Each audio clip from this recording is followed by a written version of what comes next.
ఓ దిక్కు visionary 40 years industry AP రాష్ట్రాన్ని ఏక్ number చేయగల పెద్ద మనిషి బాబు సారు. ఇంకో దిక్కు విలువలతో కూడిన విద్య కావాలని ఊగిపోతుంట స్పీచ్లు దంచే ఉప ముఖ్యమంత్రి పవన్ కళ్యాణ్.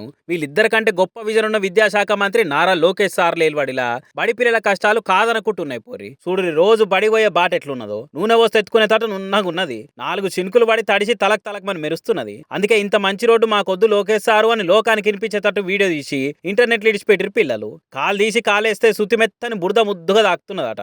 మాసిన బట్టలు ఇంత సక్కని రోడ్డు మీద నడుస్తుంటే తెల్లగా మల్లెపూల తీరుగా తలక్ తలక్ మరి మెరుస్తున్నాయట. అందుకే ఇంత సక్కని రోడ్డు మాకెందుకు సారు, సాదా సీదా రోడ్డు ఏదైనా ఉంటే యూరి సార్లు పుణ్యం ఉంటదని అడుగుతున్నారు. ఇట్లా విద్యాశాఖ మంత్రి నారా లోకేష్ గారికి మరియు ఏలూరు ఎంపీ పుట్టా మహేష్ గారికి నమస్కారం అండి. మేము జంగారెడ్డిగూడెం బీసీ బాయ్స్ హాస్టల్లో చదువుతున్నాము. హాస్టల్ నుంచి స్కూల్కు వెళ్లే దారి చాలా ఇబ్బందిగా ఉంటుంది. వర్షం పడినప్పుడు బురదమయంలో అవుతుంది. మీరు మా అందు దయచేసి రోడ్డు వేయించాలని కోరుకుంటున్నాము.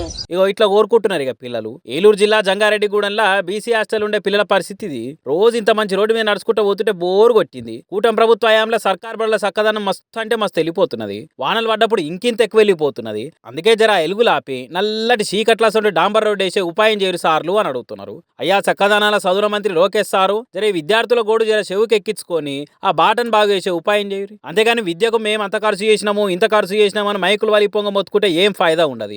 రోడ్డు వేసే ఆలోచన చేయరు సార్లు అని కోరుతున్నారు పిల్లల తల్లిదండ్రులు.